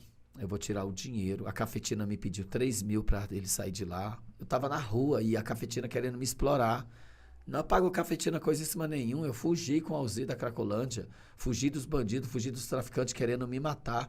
Minha conversão foi maravilhosa. Mas a gente só vai poder falar em outra ocasião, viu? Sim. E ele foi me buscar em Campinas e me tirou de lá já todo doente, todo destruído, com 40 quilos, vários furúnculos, doenças venéreas, destruído na droga, no mundo. Eu já queria sair. Quando chegou na casa de recuperação, eu queria largar as drogas. Quando eu olhei para aquele tanto de homem, aquele tanto de gente, eu falei, eu vou ficar com todo mundo aqui. Entrou dentro da minha mente. Você nasceu assim, na hora. Mas foi o primeiro, segundo, terceiro dia, era de um lado a vontade de pecar e de outro lado a vontade de conhecer Jesus. Aí falaram que ia jejuar, eu falei que ia jejuar. No final da tarde eu comi um monte de manga, à noite passei a noite com dor de barriga. No outro dia, foi horrível, foi deprimente. Era da cama pro trono em meia hora. Vida de rei. No outro dia, tava passando uma música, Poderoso Deus, ó, que está... E aquilo foi tocando em mim. Eu fiz uma lista pro Glaucio pedir pra mim, coisas de mulher, ele riu da minha cara, eu voltei pro quarto nervoso, perguntei ao menino com a Bíblia, ele leu a Bíblia pra mim, fiquei desnorteado, dormi, chorei, acordei com Deus falando comigo na madrugada, corri pra capela e tive um encontro com Deus. Amém. Eu te escolhi. Fiquei de 2 da manhã até o dia amanhecer, de joelho, orando, sem nunca ter orado na vida daquela maneira. Foi a vez que eu mais orei na minha vida, até os dias de hoje. E daí eu vi Deus na minha vida, e aí eu olhar para os homens, já não olhava com tanto desejo. Olhava, achava bonito, falava, mas não é para mim. Isso não é de Deus. A verdade, Deus tirou as escamas dos meus olhos, eu já olhava para as estrelas, eu estava no primeiro amor. Eu falei pro Glaucio, eu quero que você rasgue essa lista desgramada. Ele riu, ele falou, não, mas eu não ia pedir nada. E mostrei para ele uma outra lista. A primeira coisa que eu pedi foi uma Bíblia. Ele riu, ele falou, agora Jesus entrou na sua vida. Toma, eu vou te devolver isso. Me devolveu minha identidade. Quando eu olhei pra identidade, a cara da Malu Mader. Posso cortar? Cortei, picotei minha identidade com a tesoura. Posso picotar ela toda? Presta a tesoura. Picotei toda a fotinha da cara da Malu Mader, a sobrancelha grossa e o cabelão, cara de mulher, eu picotei todinho. Falei, não quero mais. Meu apelido era Malu, porque eu parecia com a Malu Mader uma época da minha vida. Aí eu cortei, falei, eu não quero mais essa vida pra mim. Lá dentro da casa de recuperação tinha um menino que eu gostava dele no mundo. E ele, e aí, vamos? Eu falei, não vamos pra lugar nenhum. Sai do meu quarto agora. Ele falou, você não quer? Eu falei, quero. Você não tá com vontade? Tô. E por que você não vai? Porque eu não posso. Eu fiz uma escolha. Nada do que você tá mostrando aí, ele com a cueca na mão. Nada do que você tá mostrando aí, eu sinto, eu não quero mais. Me fascina mais. Foi isso que eu disse pra ele. Isso aí eu não me fascina. Foi essa palavra que Deus te usou agora. Eu não quero mais. Sai agora, Fabinho. Saia agora do meu quarto. Ele falou, credos, vai virar crente? Eu, se Deus quiser, porque eu já quero. Se Deus me quiser, se Ele me aceitar, se Ele me libertar, se Ele me transformar, se Ele me ajudar, eu vou servir a Deus para sempre. Eu vou. E eu fiz essa promessa. Então eu fui provado, eu fiquei no quarto com vários homens nus. Eu olhava para todos eles, eu encarava eles. Falava, gente, eu sou homem, igual eles. E eu me sentia, A identidade foi restaurada. Não preciso me esconder meu órgão, meu corpo. Eu tirei a camisa, eu tirei a roupa, eu entrei naquele banheiro cheio de box, eu tomei banho, eu vi aquilo, eu botei toalha, eu saí e falei, que maravilha, eu sou livre, eu sou livre. Eu não quero, mas então eles ficavam à vontade comigo, eles batiam nas minhas costas e diziam, Deus te libertou, cara. Tu não sentiu nada? Eu falei, eu não.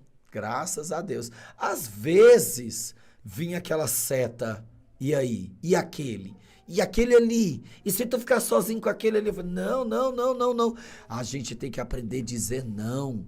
Imagine José, quando a patifona se jogou em cima dele, a mulher de Potifar. Ele correu. Ele é homem. Com certeza, ele ficou excitado, ele ficou com vontade. Mas ele rejeitou. Falei, eu tenho que fazer isso a vida toda. Até o dia de conhecer uma mulher e o verdadeiro amor. Aí eu me relacionei com mulheres. Sim. Me relacionei estando na igreja. A história que nós temos aqui de você é que você era trans, mas ainda é. Que história é essa?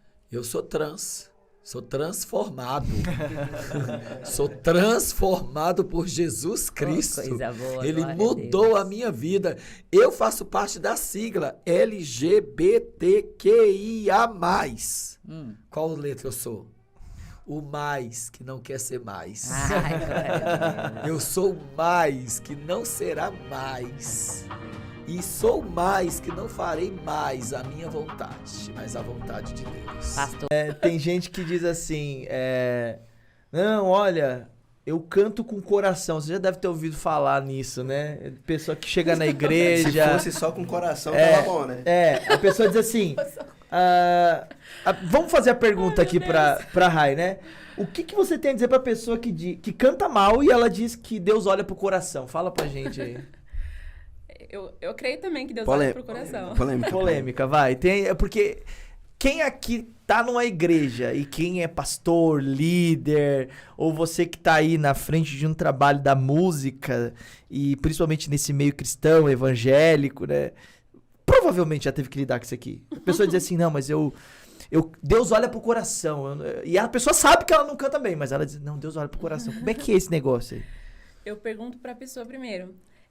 Se você estivesse numa igreja e o pastor pregasse mal, não soubesse, falasse versículo errado, citasse referências erradas da Bíblia, você iria levar em consideração aquilo que ele está dizendo? Ou você iria ter alguma coisa ali que não confere, sabe? Divergente. E o pessoal chama de levita, né? O ministro de música é a mesma coisa.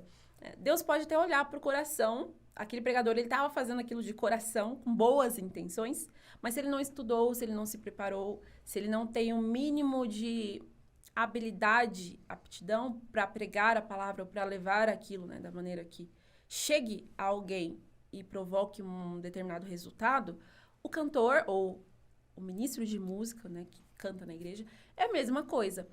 Pode ser com o coração. Seu coração, Deus está vendo. Só que as pessoas não são Deus. As pessoas, elas vão olhar, sim, a parte técnica e aquilo vai também influenciá-las de alguma maneira, negativamente ou positivamente. E pode até atrapalhar, inclusive, o processo de conexão de alguém com Deus. Se você está cantando tão mal que as pessoas não vão conseguir se concentrar no que você está cantando ou passando. Assim como também tem gente que canta muito bem e quer dar muito. Né? E quer fazer muita coisa, quer fazer muito melisma. A gente tá com o Lucas aqui. É Lucas, né? Isso. O Lucas deve ter essa experiência, porque ele toca para as pessoas que cantam. Sim. E você já pegou uma situação assim de o cara chegar e dizer assim, eu canto e tal, e você começou a tocar, misericórdia. Então, assim, as pessoas confundem muito, né, essa questão do coração, né? E elas cantam, tipo, achando que... elas usam essa justificativa para não se dedicar, né? Para não estudar. E assim, uma fuga da responsabilidade. Exatamente. Tudo bem que ninguém tá perfeito no começo. Sim. Eu também ainda estou me aperfeiçoando. Mas cantar com o coração, porque Deus recebe o que vem do coração, não é desculpa para você não se aperfeiçoar no processo. Às vezes muitas igrejas começam do zero, né? E aí tem que pegar a irmãzinha lá, vem aqui, você vai cantar e tudo bem. Eu entendo, né, cada momento, cada processo. Mas a questão é a pessoa continuar a vida inteira com a desculpa de que eu não tenho voz pra cantar, eu acho que minha voz é ruim. Tem uma dificuldade das pessoas entenderem a diferença entre adoração e ministração. Quando eu tô, por exemplo, no meu devocional e eu coloco um louvor lá e eu começo a cantar lá, a minha técnica não importa naquele momento, porque ali sim, Deus está olhando meu coração, Deus está olhando a verdade que eu estou entregando. Exato. Agora, quando a gente está na ministração, seja tocando, seja cantando, seja pregando ou fazendo qualquer outra coisa, a gente é um instrumento e Deus está usando, né, a nossa técnica para alcançar alguém ou para uma finalidade específica. Se a gente não tem essa técnica, seja na pregação, no canto, em tocar, a gente vai acabar limitando o agir de Deus, né? O ministro, ele é um condutor, né? Tem até um pastor amigo meu que ele uma vez a gente estava tocando numa reunião e esse pastor, ele é músico, né? E aí acabou a reunião, né? A gente conversou ali, ele falou, olha, a gente foi muito bom, tiveram alguns detalhes ali, a gente vai ajustar, né, tal. E a gente batendo um papo sobre isso, ele falou, meu, mas olha que coisa curiosa, né? Se a gente pegar no Velho Testamento, tinha que ser perfeito. Se tivesse algum erro, o músico, o levita morria, aquela pessoa que fizesse algo que era não como fosse se ele estivesse no pecado mesmo. Exatamente. Né? E tipo, aí a gente utiliza a questão do Novo Testamento, né? Que é muita graça. A graça, a hipergraça. E aí ia falar, não, mas Deus, ele enxerga o coração, ele olha o coração. Eu tenho uma experiência que uma vez eu fui em um evento de uma igreja e aí era... eu não vou citar os nomes, né, dos envolvidos, mas era uma igreja, eles estavam fazendo uma apresentação e tinha o Ministério de Dança, que estavam se apresentando, fazendo lá um ato profético. E aí eles estavam fazendo com um CD, né? E aí, no meio do CD, eles iam fazer uma transição com a banda. E aí, tava um ambiente muito, muito maravilhoso. Um ambiente assim, que você tava vendo que tava acontecendo alguma coisa ali muito nítida. Você quase cortava, assim, ó, a unção, assim, dava pra cortar, assim. E aí, quando a banda entrou, começou a pesar. E assim, obviamente, eu tava me entregando ali no ambiente, adorando ali, Saiu do espírito na hora. Mas na hora, o ouvido, ele começa sensível. A acusar, a falar assim, isso não tá legal, isso não tá soando bem. Mesmo você se entregando ali, você desconecta. Você começa a se desconectar porque o ouvido, ele incomoda, é natural. O ouvido, ele é um portal que gera uma sensação. E aquela sensação não estava boa, da banda. Então vê que a pessoa acaba atrapalhando o fluir de Deus, né? Então é mais ou menos quando você está numa reunião e alguém entra no meio e começa a atrapalhar a conversa, né? Aquela pessoa inconveniente. Então a vontade que dá é de Deus dizer assim, pera, ei, calma, fica quietinho aqui que tá bom aqui. Não, ainda não. O Fernandinho, ele disse uma vez, eu ouvi ele falar, boa vontade mais amadorismo é igual a vexame. Exatamente. Então assim, a pessoa tem boa vontade, tudo bem, a gente não tá invalidando isso. Sim. Mas se tiver o amadorismo, não tiver a preparação, a capacitação, a boa vontade tem que vir em seguida. Entendeu? Aí complica, porque vai até envergonhar a igreja, Deus, né? Imagina, a gente vê hoje esses músicos aí que são músicos internacionais, o quanto essas pessoas estudam, o quanto essas pessoas se capacitam, né? A preparação vocal, por exemplo, a Rai mesmo, ela tava aqui ronronando igual um gatinho aqui há pouco tempo. A gente tava procurando, onde é que tá o gatinho aqui? Não, era a Rai ali, ela tava lá, foi no banheiro, daqui a pouco ela... Mas é o quê? É uma preparação, ela sabe, por exemplo, o amigo aqui não faz nada, depois tá lá sem voz, rouco, não, só o outro tossindo aqui, ó, é a mesma coisa, a gente é pastor, fica lá com o microfone. Até pra rir o cantor tem que tomar um certo cuidado. Então assim, tem toda uma situação ali, por exemplo, que nem a preparação para um culto a Deus, não tem toda uma liturgia, ele não tem toda uma preparação.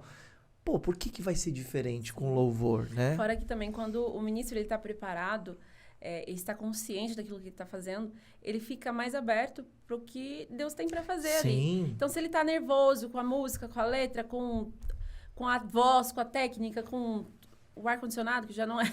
Eu tava reclamando aqui com ele, gente. Já desliguei. Nervoso com o ar-condicionado, que tá gelado, e aí... As pessoas que estão olhando com cara feia, não sei o que ele tá pensando de mim, da minha voz. Então, é muita coisa. Imagina se você vai ouvir Deus. O que Deus quer falar? Você não vai conseguir ouvir. Fica muitos ruídos, né? Você tem que ir eliminando as variantes, né? Estar seguro de cada uma dessas coisas. Até a forma de se vestir pode influenciar em como que o ministro vai agir, vai lidar. Como que vai ser o desenvolvimento daquela reunião, daquele culto, por exemplo. E tudo isso vai colaborar. Eu acredito que a unção, né? O poder de Deus, essa questão espiritual, ela vai sair do altar onde estão os ministros para o povo, né? Então, até isso é importante, como o próprio Igor falou, né? Então, existe uma diferença entre você adorar e você ministrar. A adoração é um ato individual, a ministração é um ato coletivo. Existem evidências que provam que Deus existe, que Jesus esteve nessa terra e que ele tem um plano para a vida deles. Fala pra gente um pouquinho. Olha, Douglas, é interessante a sua experiência, né? E, na verdade, eu entendo que essa experiência ela é muito mais comum do que a gente está imaginando, né? Porque a gente fica mobilizado, né? Para fazer a obra de Deus, só que a gente não tem condição de fazer. Então, a gente faz na nossa força, na nossa capacidade, nosso poder. Então, eu acho curioso, né, como é que é a história de Moisés. Né? Moisés viu, sentiu o negócio, abriu mão de tudo, se entregou, foi lá e o máximo que ele conseguiu foi matar um egípcio. E aí, quando ele matou um egípcio, Moisés largou tudo e falou, tá tudo errado. Ele ouviu outro louvor lá e desligou tudo e sumiu. E aí ele foi e falou, esse negócio de cuidar de gente é roubada, deixa a gente doido. E grande parte dos religiosos, pastores e outros em funções semelhantes entram em crise porque eles vão percebendo o tamanho do pepino, né, que eles têm na mão e qual o tamanho do abacaxi que eles resolveram descascar. Aí Moisés fala, sabe de uma coisa? Eu vou cuidar de bicho. Então ele vai lá para o deserto, né? Fundou uma empresa chamada Moisés e Jetro Cordeiros Associados, né? E eles vão lá e não querem mais saber de nada. Aí eu acho que é demais, Deus vai atrás do Moisés e chama. Aí quando ele chama, Moisés fala, mas o senhor tá perdendo tempo. Esse cara aqui não chama o Arão, eu não sei nem falar direito. E ele tenta sair fora. E é interessante, Deus faz milagre, põe a mão, tira, sai leprosa, sai boa, e meio assim. Aí Deus, na sua postura extraordinária, mas você tem duas opções, ou você vai, e ele foi. E é interessante que a partir desse esvaziamento, né, eu acho que a gente funciona, né, a minha experiência um pouco suspeita aqui, a gente funciona como uma espécie de Covid espiritual.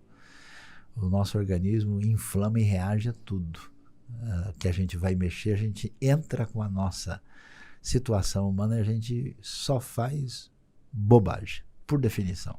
Por isso que todos os servos de Deus na Bíblia eram especialistas em dar mancada. Fazer mancada.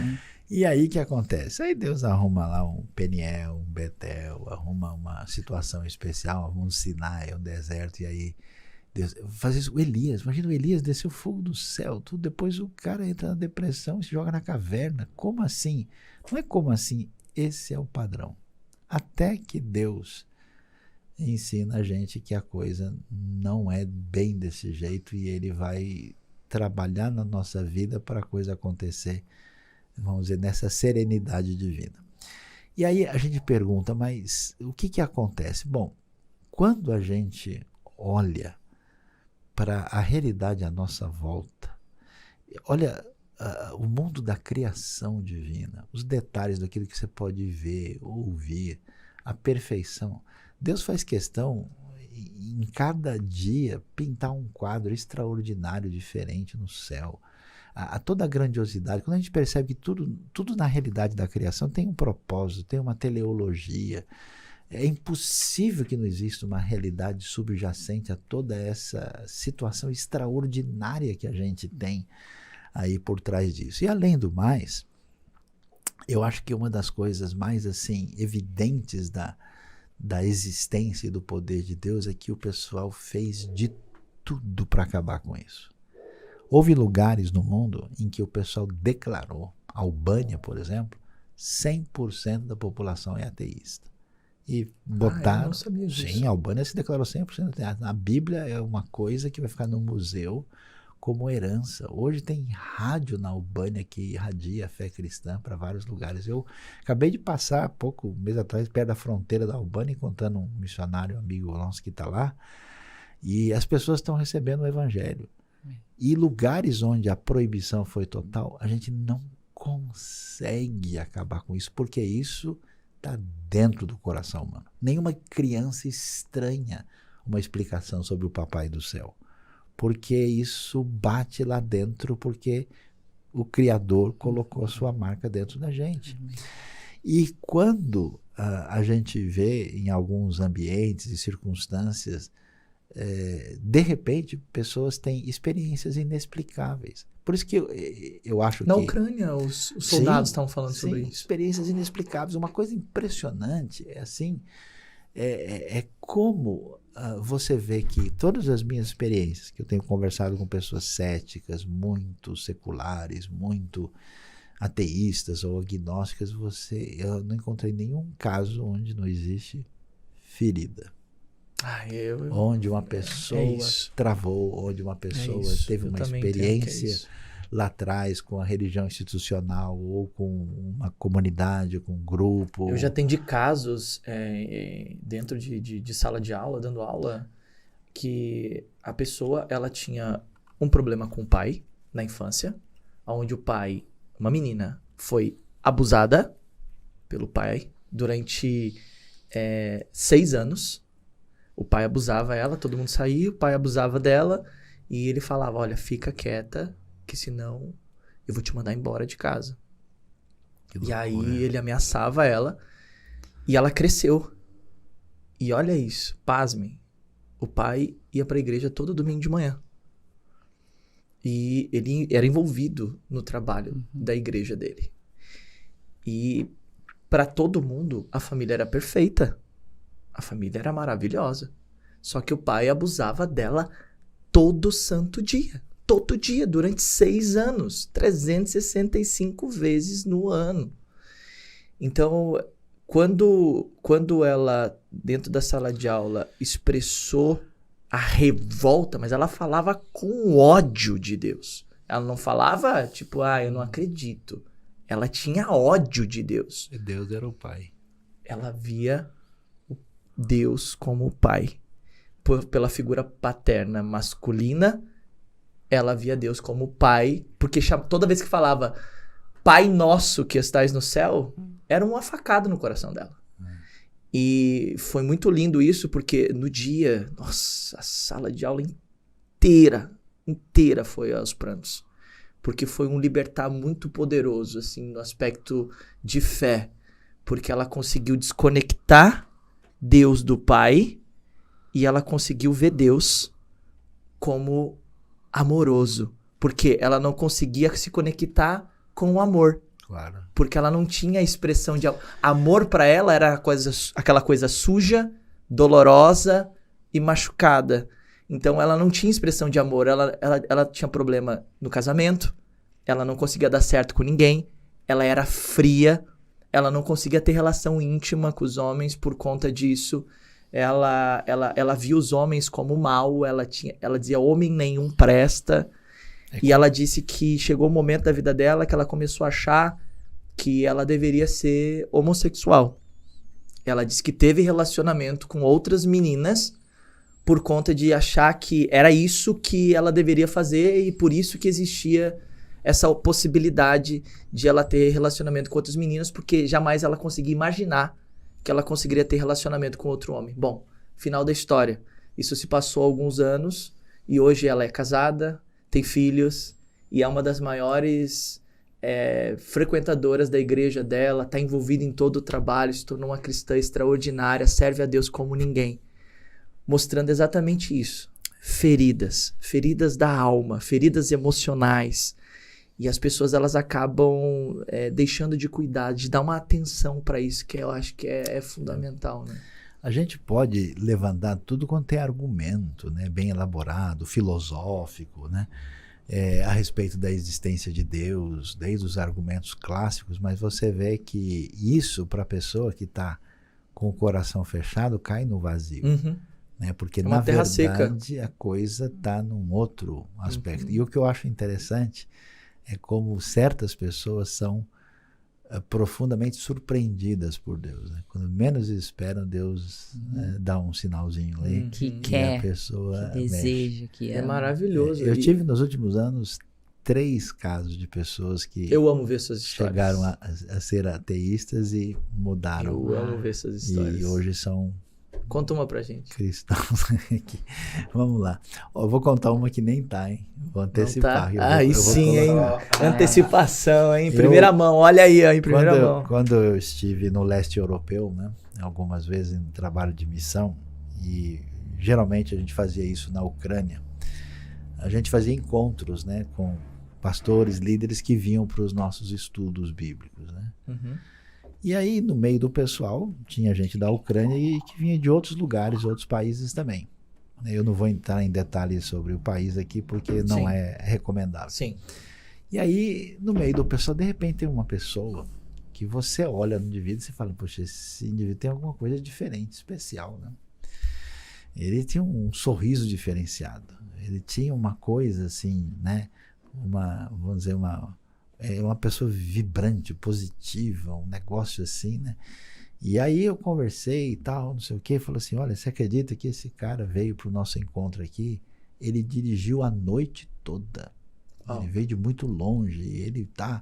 E olhando para todo aquele monte de gente, inclusive para o culto na igreja cheia, com certeza ele era a pessoa mais feliz que havia ali.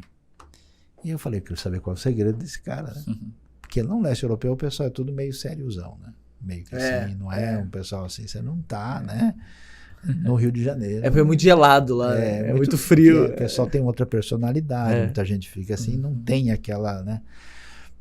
É melhor do que em outras áreas, mas é diferente. Eles têm os pontos fortes, eles têm pontos diferentes, é outra cultura, né? Mas o homem irradiava ali uma onda de calor espiritual diferenciada, e eu via ele, ó, sorria e tal. E aí eu queria saber, né? Falei, tal, tudo bem, como é que vai, não sei o quê. E eu falei, mas então qual é o seu ministério, né? E comecei a ver, perguntar, e aí descobri. Aquele homem trabalhava em prisões no leste europeu de gente condenada à morte por crimes dos mais atrozes possíveis. E ele falando, eu levo esperança, porque esse pessoal pode ouvir, pode se arrepender. Eu falo, por amor de Deus, para quem nunca conheceu nada. Eu dei uma travada, né? Porque eu falei, o cara falou, não, eu sou uma pessoa que estou dedicado ao ministério de oração, não, eu sou... Minha dedicação é estudo de Efésios. Eu achava que eu ouvia uma coisa bem... Mas era ele que fazia o trabalho? Ele lá dentro. Ele que entrava lá dentro com um cara que matou 10, 15 e que era um assassino perigoso e que ninguém queria chegar. E o cara fazia esse negócio. E aí eu olhei para aquilo e falei, cara, de onde esse indivíduo tira toda essa vivacidade, essa alegria, essa energia? Porque a gente sabe, a gente que está no trabalho pastoral, né? Que você, como aconteceu com você, acontece com todo mundo, você carrega um monte de peso, depois você parece que tem um elefante sentado nas suas costas, né? Uma vez eu dei uma travada nas costas. Quem nunca, né? E o sujeito foi lá e falou, nossa, você tá mal, você tá numa tensão muito grande, o que você faz? Eu passei uma semelhante assim. Eu falei, eu sou pastor. Eu falei, é? Puxa, então tem que dar uma segurada aí, que você tá carregando muito peso, né? Então, aí eu vi aquele cara e eu falei, Deus bondoso, que coisa impressionante, como é que alguém pode carregar, porque você imagina que você pegar primeiro que entrar num lugar daquele, você fala, será que o cara não me pega aqui no dia, só solto ele se vocês me tirarem daqui, senão eu vou matar ele agora? Ou se você falar qualquer coisa, o indivíduo, e aí eu fiquei falei, o indivíduo que se mostrava a pessoa mais viva espiritualmente era o que fazia o trabalho mais inimaginável, né? Mais tenso. Impressionante. Aí eu falei, eu preciso aprender com o rapaz aqui. Muito bem, vamos ficando por aqui então. Deus abençoe a todos. Vem aqui embaixo, clica aqui no link de inscrever-se. Se você ainda não é inscrito, aperta o sininho para você ser notificado para todo vídeo novo. Deixa o seu like, deixa o seu comentário e a gente se vê no próximo Espiritualmente Podcast. Tchau!